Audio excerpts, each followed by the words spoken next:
Vamos gravar agora a parte 2 da aula sobre modernismo e vocês devem considerar lá o que a gente viu na parte 1, né, uma compreensão sobre as possibilidades mais voltadas para a população e um olhar para essa construção da sociedade, essa identidade brasileira, né, para a gente entender um pouquinho do cenário que estava acontecendo. E agora a gente vai ver qual é o cenário cultural do Brasil do século XX que nos proporcionou a Semana de Arte Moderna e o modernismo no Brasil. Então a gente tem Rio de Janeiro e São Paulo como as principais cidades, as cidades mais importantes, mais movimentadas. O Rio de Janeiro, né, e São Paulo, elas gozavam de uma prerrogativa estética semelhante à de Paris.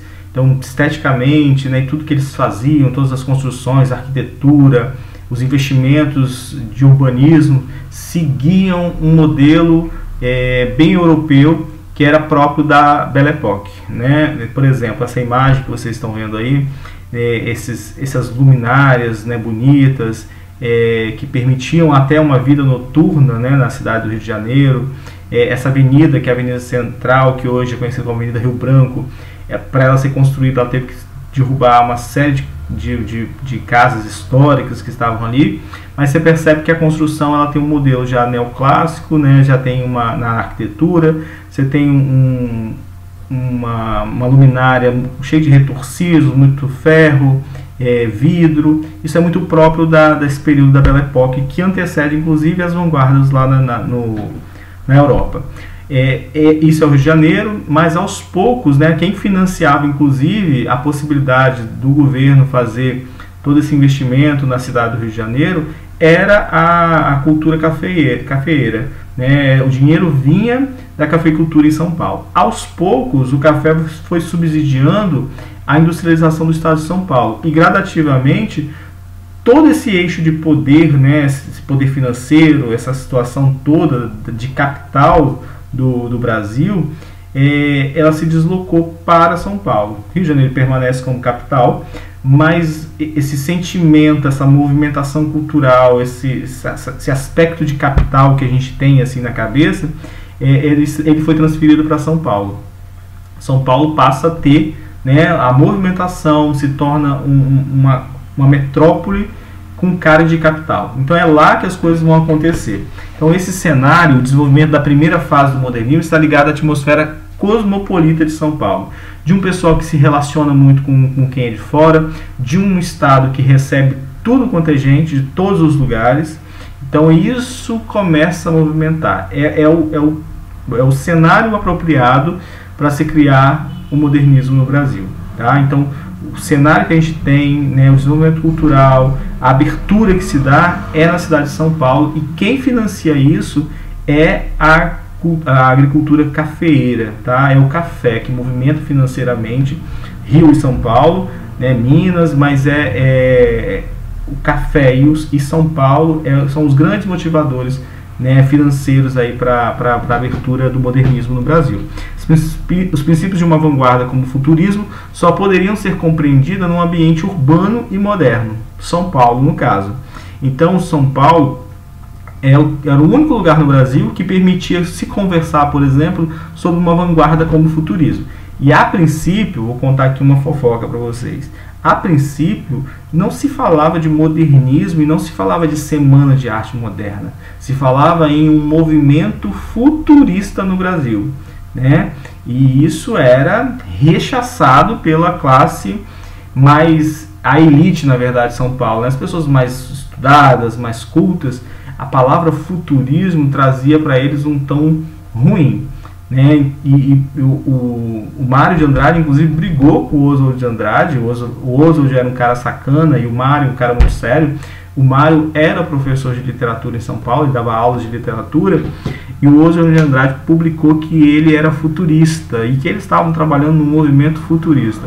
O Mário de Andrade ficou muito chateado com ele, parou de falar um tempo com ele, porque os alunos, né, que estudavam literatura com ele começaram a deixar ele, não queriam mais ter aula com ele, porque havia um certo preconceito desse movimento, dessas vanguardas e principalmente do futurismo. Então os principais artistas ligados ao movimento modernista do Brasil eram da burguesia paulista, tinham condições financeiras para manter o trânsito constante entre São Paulo e Europa, viviam lá e cá, iam lá, estudavam, aprendiam. A Tarsila estudou muito tempo, a Anita Malfatti morou nos Estados Unidos. Então tinha uma movimentação, um trânsito muito grande, eles tinham dinheiro para isso, e é esse dinheiro, né, essa possibilidade do dinheiro dessas pessoas, né, que não tinham que trabalhar para se sustentar e nada disso, é que permitiram esse movimento, tá certo? Então a cidade de São Paulo e esse cenário aí que a gente tem é o mais importante. Quem quiser entender um pouco dessa movimentação toda do século XX, tanto no Brasil quanto fora do Brasil, tem que assistir esse documentário, é um documentário brasileiro do Marcelo Massagão, né, de 99, mas muito atual ainda. É um documentário de 72 minutos, então ele não é muito grande, e ele é um documentário que mostra todas as transformações que foram ocorrendo no último século, tudo, né? E esse título, Nós que Aqui Estamos, Por Vós Esperamos, ele está escrito em algum lugar aqui no Brasil que vocês vão entender durante o documentário. Tem ele disponível no YouTube, se eu não me engano, gratuitamente, então você pode assistir, né? Não torno ele obrigatório, mas muito importante para você entender as transformações que ocorreram no século XX. Tem uma trilha sonora fantástica de um pianista, de um maestro belga, o Insmerten, muito boa, tá? Então eu recomendo que vocês assistam para ampliar um pouco esse repertório sociocultural de uma visão do século XX, principalmente nessa virada ali, Primeira Guerra Mundial, Segunda Guerra Mundial, que são aspectos que vão ser abordados durante o estudo do modernismo no Brasil, tá bom? O modernismo no Brasil. Então, quais são os antecedentes da Semana de Arte Moderna? Já em 1912, a Semana de Arte Moderna vai começar em 1922. Em 1912, chega no Brasil um lituano, né? Veio da Lituânia, o Lars Segall. Ele chegou no Brasil vindo da Alemanha. Ele fora influenciado pelo expressionismo na Alemanha. E ele chegou no Brasil, ele fez duas exposições, uma na capital, em São Paulo, e fez uma outra exposição em Campinas. Essas exposições não foram apreciadas, muito pouco visitadas, e não chamou a atenção do público brasileiro. O Mário de Andrade, 30 anos depois, escreveu assim: o Brasil não viu Segall em 1913. A presença do moço expressionista era por demais prematura para que a arte brasileira, então em plena unanimidade acadêmica, se fecundasse com ela. Então, o que o Mário está falando? A sociedade brasileira ainda estava mergulhada na arte acadêmica. Ele ainda não tinha rompido.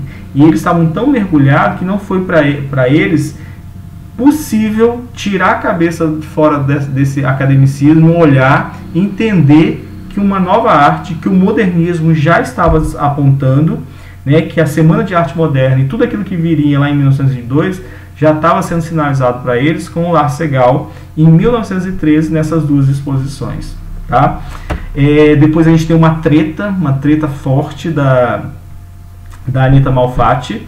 Ela em 1917 ela volta dos Estados Unidos cheia de ideias, né, inspirada principalmente pelo expressionismo. Ela volta para o Brasil e ela expôs suas obras que exibiam valores estéticos em sintonia com a proposta das vanguardas europeias, né? Então ela vinha dos Estados Unidos, mas ela tinha ido já à Europa, ela tinha estudado, ela estudou muito sobre expressionismo, e quando ela vem e faz a exposição dela, o Monteiro Lobato vai no jornal, ele vai num jornal de grande circulação, acho que o Jornal da Manhã, Correio da Manhã, uma coisa assim, e publica um manifesto ridicularizando a arte dela. Olha o que ele fala aqui, ó.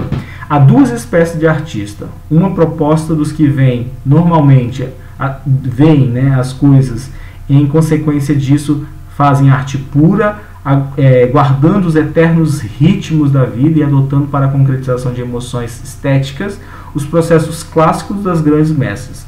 A outra espécie é formada pelos que veem anormalmente a natureza, veem, né, anormalmente a natureza, interpretam na luz de teorias efêmeras. Olha o que ele está falando do modernismo, dos vanguardistas. Olha o que ele fala: teorias efêmeras, ou seja, passageiras, que vão se findar rapidamente, sob sugestões estrábicas, ou seja, desencontradas, de escolas rebeldes, surgidas cá e lá como furúnculos da cultura excessiva, né? São produtos de cansaço e do sadismo de todos os períodos de decadência. São frutos de fins de estação, bichados ao nascedouro. Estrelas cadentes brilham um instante, as mais das vezes com a luz de escândalo, e somem-se logo nas trevas do esquecimento. Embora eles se deem como novos precursores de uma arte a ir, nada é mais velho do que a arte anormal ou teratológica. Nasceu com paranoia e com mistificação. Então ele faz essa crítica, ele faz uma crítica bem severa.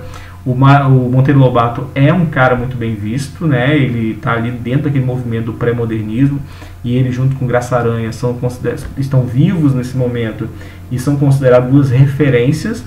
E quando a Anita Malfatti vem cheia de empolgação e faz a exposição dos quadros dela, e ela toma essa porrada aí do Monteiro Lobato, ela desiste de arte, ela para de pintar, ela não quer mais participar do movimento de arte moderna, Semana de Arte Moderna, e ela entra numa depressão. Ela não faz mais exposição, ela não pinta, nada disso, né?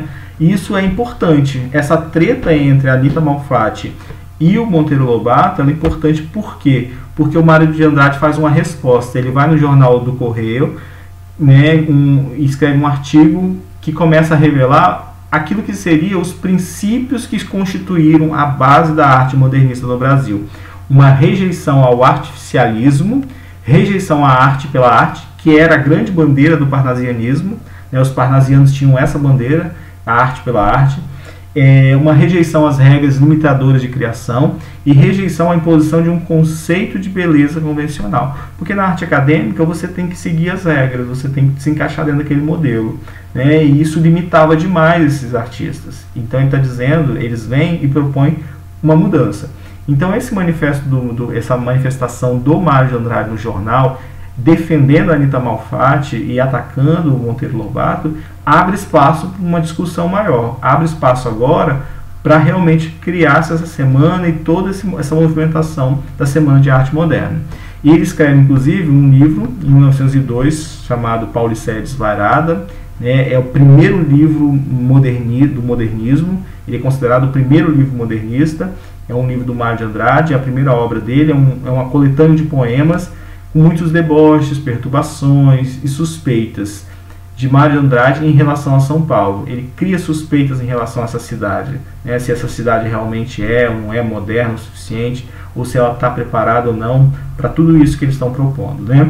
Então esse livro é o primeiro livro, é o marco inicial do modernismo. Ele é lançado em 1922, né, logo depois da Semana de Arte Moderna. E os poemas que são colocados nesse livro, ele traz a escrita automática, que é uma proposta do surrealismo, ele traz uma estruturação sintática desconexa, que é uma proposta tanto do futurismo quanto do cubismo, e traz uma atitude iconoclasta e irreverente, que é aquela ideia, né, que a gente já conversou sobre o dadaísmo. Então, você percebe, dentro de todo o livro dele, marcações muito fortes das vanguardas europeias. Para vocês entenderem muito bem, existe um compilado no YouTube, uma pessoa pegou assim, as principais cenas dessa minissérie Um Só Coração, que foi gravada pela Rede Globo em 2004, é um trecho pequeno, porque ele pegou só os trechos mais importantes. Então, se vocês assistirem esse vídeo, né, do YouTube, vocês vão entender muito bem, muito claramente, como são esses antecedentes da Semana de Arte Moderna. Quais foram os elementos que antecederam, né?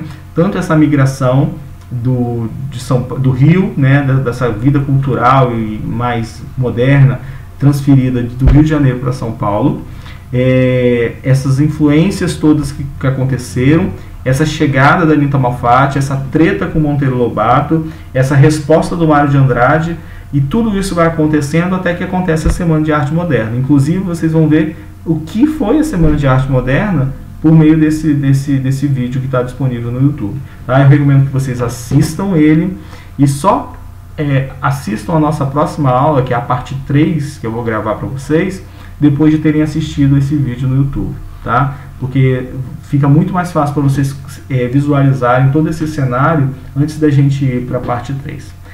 Então a gente encerra aqui e daqui a pouco a gente volta para abrir mais uma parte, né? Porque é um conteúdo muito extenso e a gente não vai encerrar por aqui.